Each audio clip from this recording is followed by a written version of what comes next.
Ladies and gentlemen, good day and welcome to the HPL Electric and Power Private Limited Q2 and H1 FY22 earnings conference call hosted by Elara Securities Private Limited. As a reminder, all participant lines will be in the listen-only mode, and there will be an opportunity for you to ask questions after the presentation concludes. Should you need assistance during the conference call, please signal the operator by pressing star then 0 on your touch-tone phone. Please note that this conference is being recorded. I now hand the conference over to Mr. Harshit Kapadia from Elara Securities Private Limited. Thank you, and over to you, sir. Thank you, Lizan. A very good evening to everyone. On behalf of Elara Securities, we welcome you all for the Q2 FY22 and H1 FY22 conference call of HPL Electric and Power Limited. I take this opportunity to welcome the management of HPL Electric and Power, represented by Mr. Rishi Seth, Managing Director, and Mr. Gautam Seth, Joint Managing Director. We will begin the call with a brief overview by the management, followed by a Q&A session. I will now hand over the call to Gautam sir for his opening remarks. Over to you, sir. Thank you, Harsh. Good evening, everyone, and thank you for joining us in this call of HPL Electric to discuss the financial and operating performance for the second quarter and 6 months ended financial year 2022. I hope all of you and your family are safe. The company experienced robust growth in both the metering and the consumer and trade segment with phase-wise opening of the economy post the COVID-19 pandemic. To give you an update on Q2 FY22 performance, the company's revenue grew by 22% year-on-year to rupees 280 crores during Q2 FY22. We have experienced secular traction across segments during Q2 following phase-wise opening of the economy coupled with the government's aggressive COVID-19 vaccination drive lifting consumer sentiments. EBITDA during the quarter stood at rupees 32.4 crores. The EBITDA margin contracted by 341 basis points year-on-year to 11.6%, impacted by increasing raw material prices led by rise in metal prices and industrial plastics coupled with global chip shortages. Our cash profit stood at rupees 16.8 crores during Q2 FY22. Discussing our segment-wise performance, the metering business gained momentum with a rise in inspection and inquiries with the opening of the economy during the second quarter. The metering segment revenue grew by 22% year-on-year to rupees 114 crores.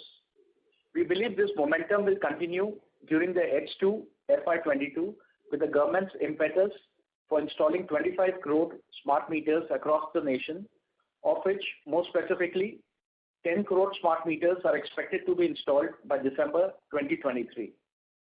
I'm delighted to share with you that HPL Electric has an order book of over rupees 250 crores for smart meters which are likely to be executed in the coming quarters. The consumer and trade segment surged by 20% year-on-year to rupees 175 crores, backed by positive consumer sentiments during the festive season in Q2 FY22. The switchgear and wire and cable segment grew by 53% year-on-year to rupees 64.4 crores and 35.3 crores respectively. The non-meter, the consumer and B2C segment enjoys a 63% revenue share of the company's top line in the second quarter. The company's in-house R&D capabilities have been making notable contribution to the business and specifically to the exports. With a lower base, HPL's exports grew by 51% year-on-year to 23 crores in H1 FY22 with a healthy order book despite of COVID-19 restrictions in several countries. The company foresees huge opportunities in the export market. At present, HPL Electric has a strong order book of rupees 859 crores, ensuring revenue visibility for the coming quarters. The smart meter industry is the sunrise industry thanks to the government's trust towards allocating rupees 225 billion for the installation of 25 crore smart prepaid meters across India under the rupees 3 lakh crore power distribution scheme. Additionally, the recent Electricity Bill 2021 aims to relicense power distribution, facilitating a level playing field for private players, thereby empowering consumers to select and opt for the service provider. The company is continuously evaluating and bidding for metering tenders in the pipeline. As you are aware, HPL Electric has recently bagged smart meter orders worth rupees 179 crores from the largest private utility in an eastern India state. Currently, HPL Electric's smart meter order book stands at over 50% of the total metering orders. The company is well positioned to take a notable market share in the smart metering space as the industry transitions from the conventional meters. HPL Electric continues to maintain a comfortable leverage and liquidity profile. The company has adequate capacity for fueling its medium-term growth plans and will continue to have a low capex stance. HPL Electric is in a sweet spot for capitalizing on the smart meters opportunity. The consumer business is expected to maintain its growth momentum owing to the diverse product portfolio, latest technology-enabled R&D centers, and strong distribution base. On that positive note, I would request the operator to open the floor for Q&A. Thank you.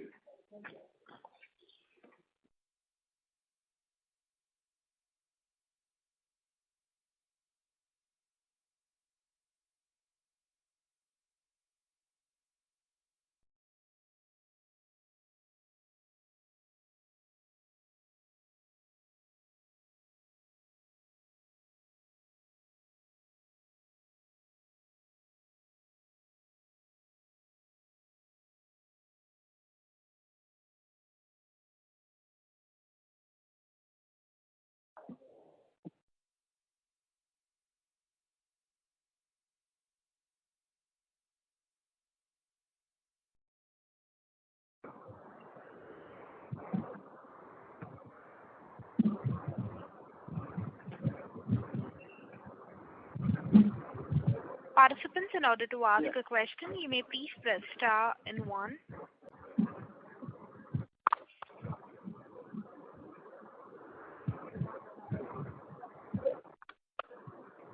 The first question is from the line of Monica Arora from Share Giant Wealth Advisors. Please go ahead. Thank you for giving me this opportunity. So do you see the EBITDA margins in the range of 14 to 15% in the medium term range, like in the quarters to come? Yeah. Well, if you look at the current EBITDA levels, they have been a little suppressed because of the fluctuation in the raw material prices. So that's why you find in the last quarter most of the EBIT margins have been depressed. So right now, since the volatility in the industrial plastics, in fact, across the board, if you look at all the input costs, specifically the commodities, then even the electronics, the ICs, everything has been fixing on the input cost going up, as well as the disruptions from the supply chain. So as long as that is continuing, and on a short term, looking at the next 3 to 4 months, I would say that is I see the challenges remaining right now. Although our teams are a lot of efforts to ensure the supplies are in, to keep the raw material prices as low. But still, I don't see the EBITDA coming back immediately in the near terms. But in the long term, yes, we would see the margin improvements happening, especially on the meters, because as more and more smart meters are coming in, as you know, the smart meters are, apart from the meters, they're also it's a solution. So with that, we would see a margin expansion coming in. Even other products, as the volumes are going up, which we have been seeing in most of the consumer products. So the EBITDA level should come back. One more thing I'd like to add is that in the non-utility business, we have been able to pass on the the impact of the raw material prices, but with a lag to some extent. So it does take some time because the channels are involved and we need to ensure, and we also have to see the competitive scenario while we are passing on. But to some extent, they have already been passed on.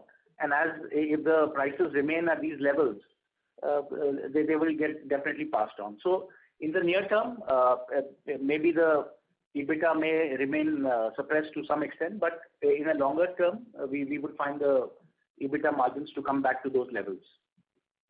Sure. And how is the traction within the export business? Yes, exports, we have been seeing a good traction. In fact, since the first lockdown, we have seen certain good movements coming in despite the travel restrictions and the COVID restrictions in many countries. But on the whole, the numbers have been so far quite encouraging. Although the base is low, but we are seeing a continuous growth quarter on quarter. Even right now, our order book is also good, and the inquiries what are right now remaining are also pretty strong. So at least like what we said in the last call as well, that at least for the end of this year and even probably next year, we do see a good incremental sale coming in through the export. Now you must realize that since most of we have been relatively newer to exports, but the way our R&D has been working and the kind of products what we have, so they are all international standard compliant. So that has really helped us to have a quick penetration into the various export markets. Okay, that's great. And we have seen that that our company is always being a low capex company. So how do you see your next capacity expansion plan to grow further? If you look at a near term of, let's say, 2 to 3 years, we do not see much of capex. In fact, I would say the capex has already been done, keeping in mind the smart meter opportunities and the various other product ranges what we have. So right now we are at a stage where we feel our top line needs to increase and our capacity utilization needs to be done in a better way. So we have been seeing it. Only the 2-quarter disruptions what we have seen, in fact in the Q1 this year and the last year, where there have been lockdowns. But otherwise, we have been seeing a better traction from the market. Right now, post in the second quarter, and even as we enter the third quarter, we are seeing a good traction from the market. The demand seems to be good. So our the short-term aim is to have a better utilization on our existing assets, and so therefore we don't look at any capex immediately, other than the maintenance capex which is going on. Okay, and just an extension to one last question from my side. Just an extension to the previous question. We are seeing that our debt levels are already at a very comfortable level. But I just wanted to know that do you have any plans to reduce your debt further in the near term?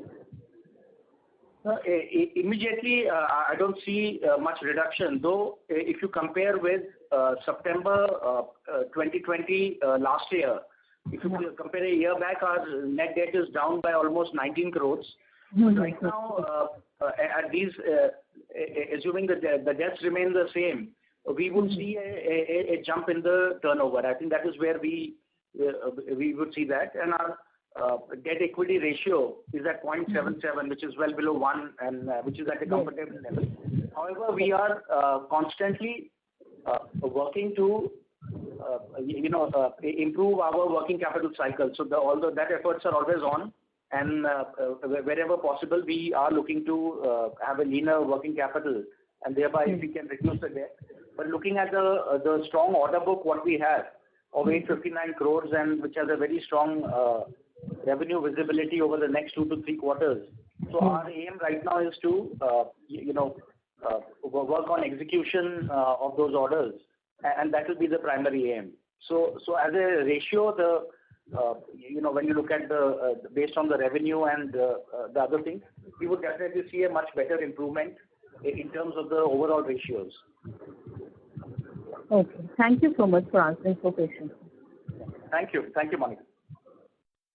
Thank you. A reminder to the participants, anyone wishing to ask a question, may please press star and 1. The next question is on the line of Kritika Ghosh, an individual investor. Please go ahead. Thank you for the opportunity. So my first question is regarding the price hike. So, did HPL undertake any price hikes for any products to mitigate the rising raw material prices?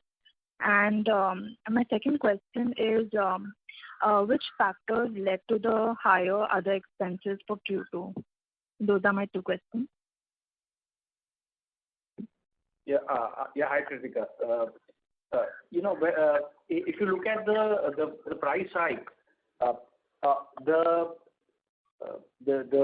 meters, of course, they are going to the state utilities, so they are with a fixed price. So there we have not been able to take the price hikes what were required.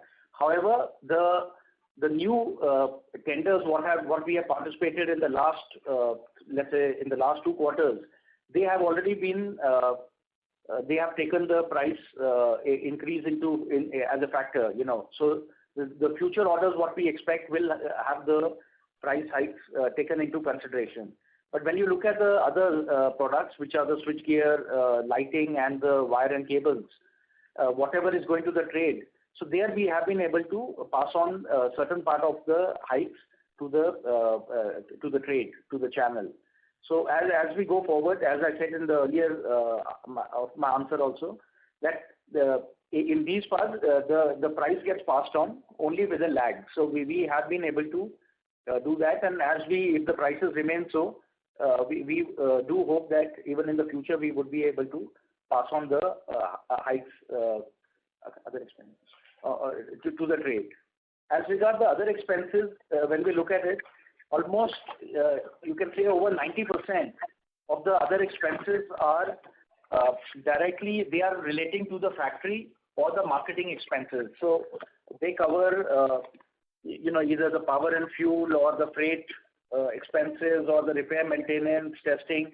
So these are directly in proportion to the business volume what is there. Yeah. And also there are certain advertising and the dealer incentives and others. So most of the other expenses what we see are today directly in proportion to the business what is happening. So that's why we do see an increase, but that is quite proportionate to the increase in the net revenue. So that is how it is. Post the lockdowns, we have, as a company, we have become conscious on our overheads, and in fact, since the last 1 year, we have done a lot of internal projects whereby we have been able to reduce quite permanently the lot of overheads just to bring out a much more efficient and a leaner organization. Thank you so much, sir. And sorry. Yeah. What is the current market share in the smart meter segment? Like, how much can we scale up further in the coming years? There is no official. So there is no official figures on this, but the smart meter opportunity has just started. So probably it will be difficult to determine the exact market share. But broadly, if you look at the last 5-7 years of the regular meter market, HPL Electric has been enjoying anywhere between 20 to 25% of the market share. And so while we look at the smart meter opportunity, we are hopeful and of maintaining or even growing the market share as we go forward. So of course it depends on a lot of factors, but our preparedness in terms of the product, in terms of certification, the R&D testing, all the work on the back end is fully ready. And in fact, as I said, we are already sitting on orders of over 250 crores of smart meters. So as the industry is shifting from the conventional meters to the smart metering, definitely we are very well positioned in terms of grabbing the market share, and that is what we hope to do. But right now, there's no official figure to that, but it's, as I said, it's too early. But as the market moves up in the next 12 to 18 months, definitely I think we are well positioned, and we hope to grab a much larger share. Thank you so much, sir. That's it from my side. Yeah. Thank you, ma'am.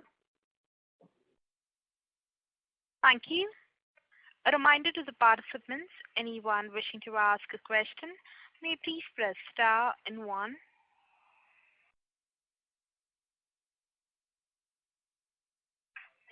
The next question is on the line of Kamaljeet, an investor. Please go ahead. Thank you for taking my call. Sir, there are a couple of questions. So right now, what is the plant utilization for the quarter? Yeah, currently, we can say we are around 70% as a broad figure. Of course, there are multiple products and multiple factories. So our utilization on, broadly, they may differ in this, but if we have to give a single figure, they could be around 70 to 75% of the utilization. So we have seen this. If you recall, if you go back to the first quarter, we had our utilization was somewhere between 30 to 40%. That was, of course, due to the lockdowns and the pandemic. But right now, the second quarter, we have seen a healthy growth in terms of sales and also in terms of the plant utilization. Now, one thing, if you see, the supply chain, especially for the electronics, and there has been a chip shortage overall in the metering industry. It's a global chip shortage. So that has to some extent affected us, although our teams have been really working overtime to make sure the supply chains are not disrupted. But once that improves, definitely the capacity utilization would go up quite significantly, especially in the meters.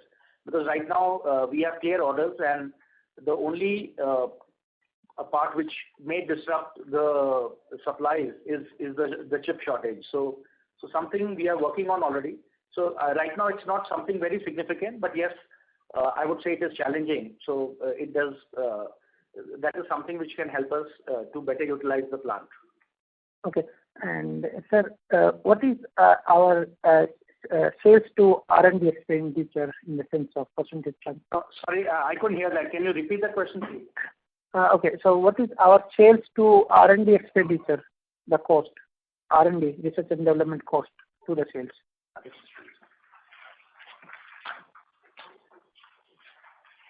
Yeah, so it's, so I'll just check. Yes, just a moment.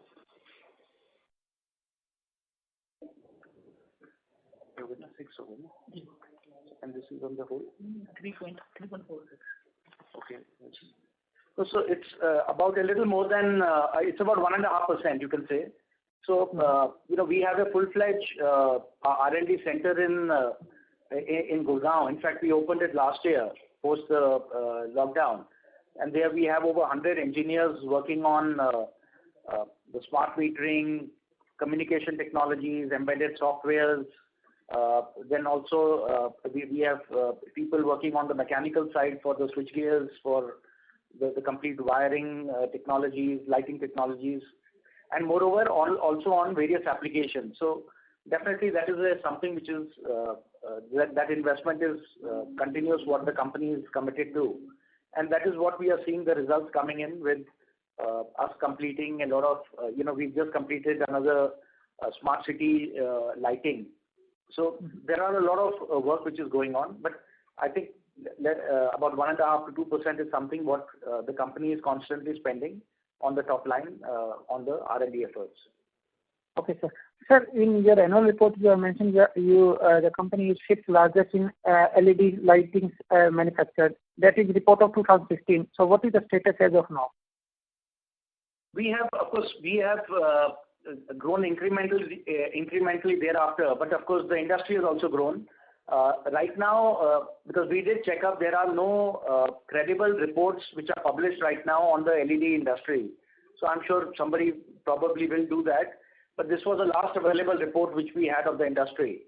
But I would say, we have, but probably it's the same or like this. But the capability what we have is that we are very well backward integrated in our manufacturing. So in LEDs, there have been various business models where people are just doing trading or other things, but we have been right from an R&D and then doing the complete backward integration manufacturing.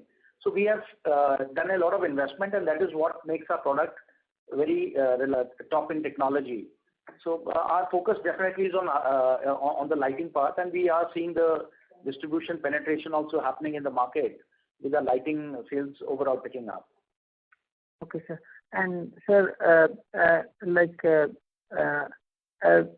for chip dependency, how much it is in-source within India and outsourced? What will be the ratio? You are taking a raw material within India and outside, and how you are tackling the electrical supply risk chain management?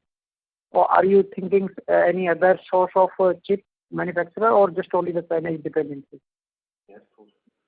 No, I think I partly understood your question, but I'll just put that part that the chip sourcing is done all globally because India does not have any IC manufacturing in this, and that is true also for a lot of electronic items which are all being used overall in the electronic industry in India. But due to these shortages, we have also our R&D teams have also been even redesigning a lot of products. Based on that, we have found a lot of alternate sources which are all acceptable. So a lot of efforts have happened to do this, and all the suppliers in this are all done globally. So our teams are really in touch with suppliers all from outside India to do this. Also, despite the acute shortage, we have also still been able to do certain committed bookings, and we have been able to try to ensure that the impact on the sales is least. So that's what, as I said earlier also, that it's a challenging thing, though the shortage is not so significant right now. But yes, we do hope that maybe in the next 3 to 6 months, the overall supply part would become much better, and with a very strong order book and also the inquiry base, which is very strong right now. So we can exploit those opportunities. So we have been looking at those various suppliers, various models, because each time if one has to change a component, the circuits need to be redrawn. But luckily we have the capabilities in-house to do that. So we have been doing it, everything to make sure that the challenges of this supply disruption are met with properly without making an impact. Okay. Sir, in last call, we discussed about the PLI, whether company participating in the PLI scheme or not? No, we have not participated in the PLI scheme because that is mainly for the components and for the LED components. So yeah, so we are regarding that. As I said last time also, that we have been we've already done a lot of capex, and right now we are in the phase where we need to exploit those capex. So we are at that stage. However, if there are a lot of other incentives today are being offered by the government. So in any case, in the future, in the near future, if we look at something, there are always a lot of incentives and options available at the state level. Regarding metering, right now it's not. But if any PLI or something comes up on the metering side, on the smart metering side, that is something which, looking at the enormous volumes, what the government is talking about. So we would definitely consider such a scheme in future. Okay. And sir, the last one, any patent recently filed in last 6 or 1 year, or you are working on IoT devices for smart metering mechanisms?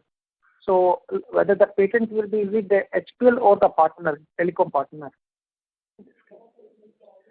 No, I think these are some things which probably we cannot discuss or disclose on this call.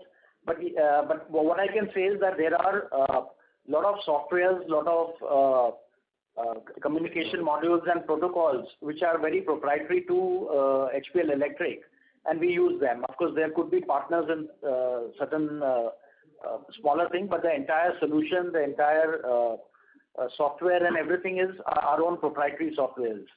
So that is it. Yeah. Thanks, sir. Thank you. Thank you. The next question is from the line of Ashit Koti, an individual investor. Please go ahead. Good afternoon, sir. With regards to smart metering, when what I understood that it's not just the meters which has been provided, you would be offering it as a solution. So how much the meter per se the cost would be, and how much the solution, and where the margins are most, meters or the solution?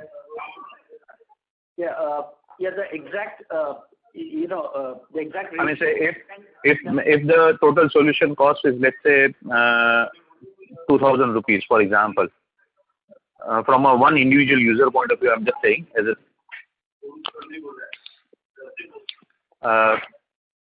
out of that 2,000, how much would be solution and how much would be the hardware, that is the meter? Yeah, sure. So I've got your question. So, that would, the exact percentage, of course, would depend upon the specific requirement by utility, the kind of meters, and also the kind of solution and the communication network and other things what they require.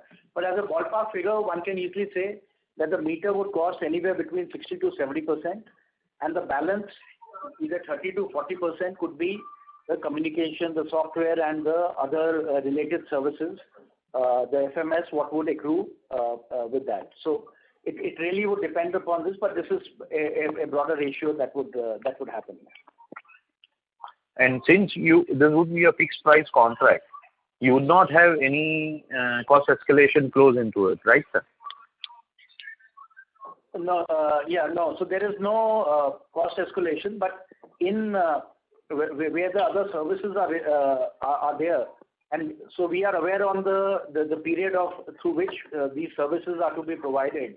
So accordingly, when one is quoting based on the inflationary trends and other things these are taken into account while the solutions are being quoted. Yeah. So that is how the industry works, and that's, I guess, how we are working on as well.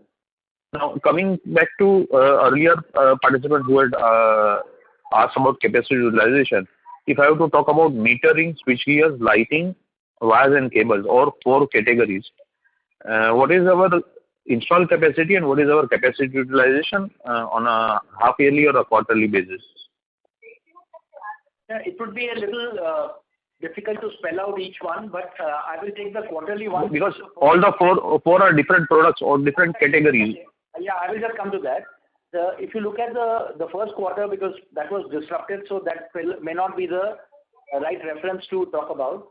But I would say right now we have seen almost, the entire capacity utilization ranges anywhere between 60 to 70%.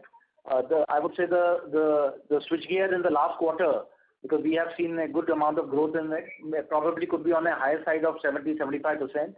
The same with wire and cable. The lighting and the meters were probably around 60-65%. So these are broad figures, of course. More specifically, I could have the IR give out the details later. But sir, our switchgears numbers, revenues have fallen. Even wires and cables also has fallen, right? No, last quarter there is a year on year there is a growth of 53% in both switchgear as well as wires there. So there is what I can see in the presentation. No, I'll just clarify. On the page number 13 of the, I don't have it in front of me, but page number 13. That's true. So there's a small error which we have asked our IR to take care of it. But that's I'm sorry about it. But if you go on the next page, you will get the thing. So actually, the growth in switchgear is that from 42 crores, it has grown to 64 crores. So there's a misprint in that. In fact, you have to reverse the first 2 lines to have the correct picture. Okay. Yeah. The switchgear from 42 has gone up to 64. The wire and cable from 23 has gone up to 35. So there is a 53% growth in this. In meter, there is a growth of 22%. The lighting, we have seen a degrowth of 4%, but that is only because of certain projects getting pushed back the schedule going in. But if you look at the consumer lighting, there is a growth of 25% in the last quarter if you compare year on year. So all round, if you look at each of the products in the trade segment and as well as the meter and the utilities, there has been a good growth. Okay.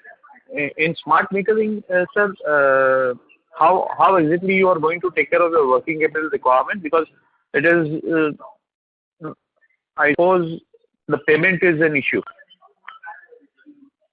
So the payments from utilities are normally around 6 months. That is how it is. Currently, the way, of course, different models are emerging on the smart meter side, where either the payment would be upfront or more on either on an OPEX or a CAPEX model, or there's also a model through which the payments would be deferred.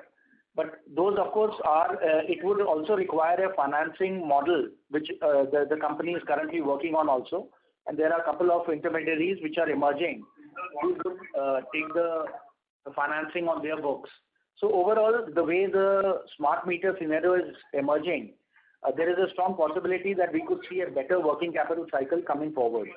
Of course, because we would see the procurements from the new model starting somewhere in April next year. But once that comes into being, so there would be a couple of system integrators who would emerge. So our supplies as a vendor to them for smart meters could be on LC or could be on a much more firm payment basis. So that may impact positively the working capital. But I think maybe another quarter, more details would emerge. And as we see the scenario going, we would see an improvement.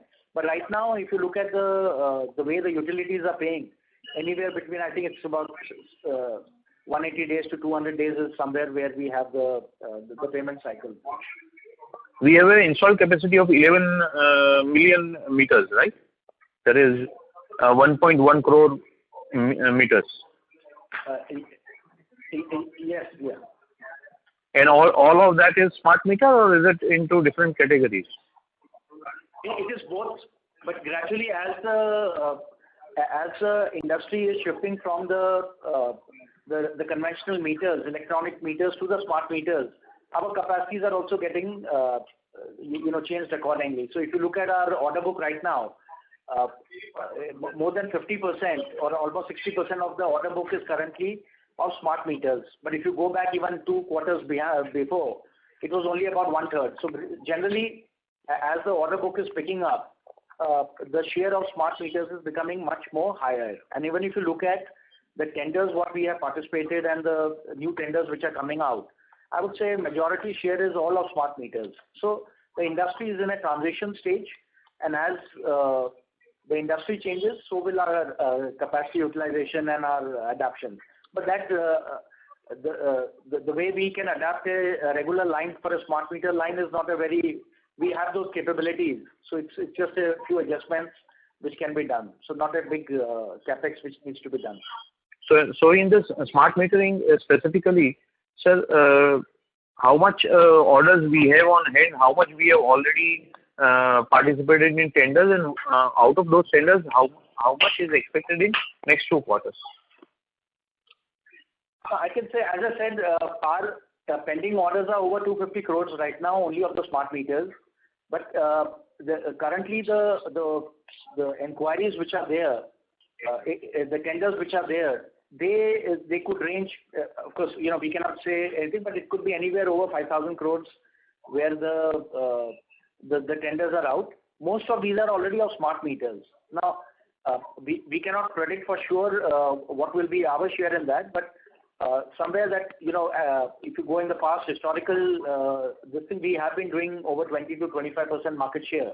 So we are hopeful of retaining that and growing that as we go forward. So does that mean that we have bid for all the 5,000 crores of tenders? Yeah, some we have bid or some we are in the process of bidding. It's of course, it takes time. Each tender, by the time it comes out and we quote and then things happen, it is a couple of months. So definitely we are looking at that. Well, one thing for sure that if you look at the inquiry base which is currently floating in from all the utilities, it is quite on a higher side, and this is in line with what the government is also talking about, of almost 10 crores meters to be installed by December 2023. So I think the utilities, whether they are the central or the state utilities, they are all working in line with the overall guidance given by the government. And we are majorly into electric meters, say for electricity, or we are also into gas meters and water meters and others? No, right now we are focused on the electricity meters.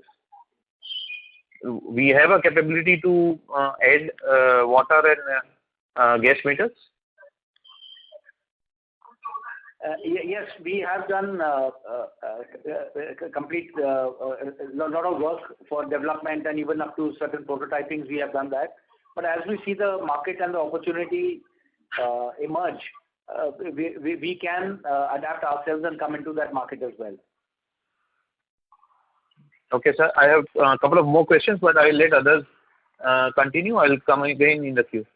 Yeah, thank you. Thank you. We'll move on to the next question. That is on the line of Harshit Kapadia from Elara Securities. Please go ahead. Thank you, Lizan. So I also have a couple of questions. So first, starting, this quarter was a very strong number for you. Now, would you attribute this growth largely to us returning to pre-COVID levels in terms of demand? No, Harshit, your voice is not clear. Can you just... yeah, sorry, your voice is not clear. Can you repeat? Sure. Yeah, sir. Is this okay, sir? Yeah, now it's okay. Yeah. So basically, just wanted to assess on the demand side, sir, if you can highlight. So was this 26% growth which you have reported for the quarter, has there any pent-up demand in this, or is it more of now we are back to the normal pre-COVID levels in terms of growth? I would say it can be a mix of it, but if you see last year, the second quarter and the third quarter could have been more attributable to the pent-up demand. But this year, when we are seeing an all-round growth across all product segments and across all geographies. So when we look at this, there could be, I would say it's some way at least a medium-term or a long-term demand which is emerging out, and this is despite the increase in the cost, because eventually the cost of raw materials are getting passed on, and eventually they are the end consumer is getting burdened by those additional costs. But still, despite that, we are seeing the demand being quite constant, in fact going up on a quarter-to-quarter basis. So I would say it's a mix of both, the pent-up and as well as the regular demand. Okay. So continuing with that, sir, do you also expect, since we are almost 1.5 months from the 1.5 months of the quarter, has October also been seeing a strong demand, or was it much softer than your expectation? If you can give a sense on that, sir. The reason I ask you this question is because the second half is expected to have a higher base. So are we going to see growth in the second half of the year, or do you expect us to be flat as far as HPL? So we are seeing we would see a growth coming in the second half, but more specifically, as you asked on October. So October has been a good month, in fact a strong month from a demand side and sales side for all the non-utility products. Of course, you have to keep into account that that was the Diwali month just before. So lighting did see a good surge in value volume terms. So overall, the trend in October has continued what we ended up in September. So overall, the direction seems to be positive here. So we across all the products, whether it's metering, switchgear, lighting, wire and cables, we would expect an all-round growth in the second quarter. In fact, a strong growth compared on year-on-year basis as well. Okay, that is very good to hear. And sir, secondly, on your meter segment, as you have also highlighted in the PPT that you will be executing a very large order of 375 crores. It's not just your meter, but your other businesses as well. So, what time frame this 380 crores order will be executed? And because of this, you are expecting a strong growth in H2, or excluding this, also the demand continue to remain high? Yeah. So this order of the housing project, that is starting from December onwards. Of course, it got delayed because of the second lockdown. But from now, I think in the next maybe 9 months or 12 months, that is where this order should be executed. So it's a complete, we are supplying into the project. So just because of the COVID, it has got delayed, but now we are seeing the momentum pick up. So our supplies will commence from December, and thereafter we expect regular monthly supplies to go on. Understood, sir. And follow-up on this is, will there have any impact on margin because of this housing order? Do you expect some kind of a softness in margins, or margins will continue to remain in the 14 to 15% level, which we have been making, sir? As I said earlier, what we in the Q2, we witnessed a strong demand. We have seen good order flow. We have seen good sales. But what came down were the margins, and mainly attributable to the increase in the raw material and input costs. So that is where that has happened. So right now, and if you look at the scenario, if you look at any kind of industrial plastics, whether they are nylons, ABS, PBT, or polycarbonate, or any kind of metal, whether it's aluminium, steel, or copper, everything has been fluctuating or going up. So it has been a time of high volatility, and we are currently seeing this in this quarter as well. So we do hope that the global situation would become better and the metals and the other things would soften out. But until that doesn't happen, it may be difficult for us to give a guidance on that kind of EBITDA. Although, our teams are always making efforts to make sure that the impact of this costs are minimum, and we are able to maintain the margins. But on a short term, it sometimes may be difficult. As we saw in the Q2, as we are passing on the cost to the consumer, that will the margins will come back to that. Does it mean that in Q3 you will continue to take price hike? Yes, like we have seen some price hike already happen in the wire and cable segment because of that. But again, maybe in the Q4 we will look at again probably in the switchgear and the other trade products. We would see, even in the metering products, we would see the hike probably coming in the beginning of Q4. Understood. And the final question on the meter, as you had mentioned, the order pipeline was close to 5,000 crores, and that was largely coming from, state utilities. So has ESL is now not going to tender out on the central side, and it will all be given to state utilities, or how? Is there a change in the structure of ordering? Just wanted to get a sense of. No, the state utilities are the owners of the DISCOMs. So, and the double ESL and IntelliSmart are also one of the AMI service providers. So, the model would continue in which the state would like to give it to double ESL. Okay, but the tender will be the procurement will be only through tenders. It will not be through nomination. Okay, so but the final tender to the companies like you or your competitors will come from ESL, not from state DISCOM, right? No. It is not like that. Right now, what we are talking about, the order, the tender pipeline, it is primarily from the state DISCOMs directly to us. We are directly bidding in the tender. Okay, not through ESL, but anything which ESL is doing which can help increase the momentum of 5,000 crores to maybe 10,000 crores, because the number of target of government is quite huge. So yeah. From that perspective. You are right. So because the target of the government is very huge, so various modalities are being worked out so that the deployment of smart meters can be speeded up. So direct orders is one of the key points in which utilities take the benefit of direct supply from the meter manufacturer. And it is also through players like EESL, in which Government of India will be doing the funding, and it is also going to be through the EPC contractors and system integrators. So all the three modes are going to be open so that the deployment of smart meters can be speeded up. Understood, sir. This was very helpful, and thanks for your very good insights, sir. Yeah. Thank you. Thank you. A reminder to the participants, anyone wishing to ask a question, may please press star and 1.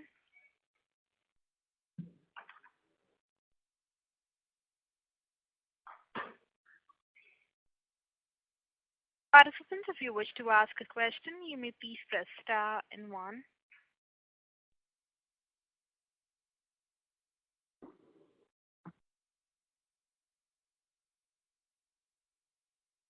As there are no further questions, I now hand the conference over to Mr. Harshit Kapadia for his closing comments.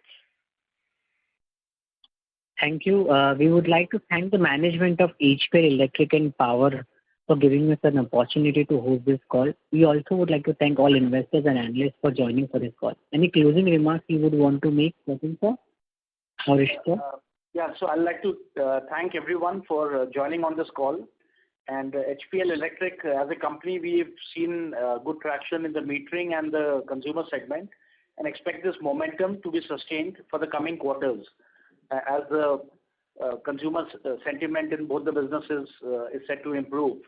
And we are also, we have a strong team. We are backed by a robust product portfolio, and we are confident of simultaneously creating value for our esteemed stakeholders. So I look forward to interact with all of you in the future. In case of any queries, you may reach out to Dickinson World or us directly. I wish you all a great evening. Stay safe. Thank you very much. Thank you. Ladies and gentlemen, on behalf of Elara Securities Private Limited, that concludes this conference call. We thank you for joining us, and you may now disconnect your lines. Thank you.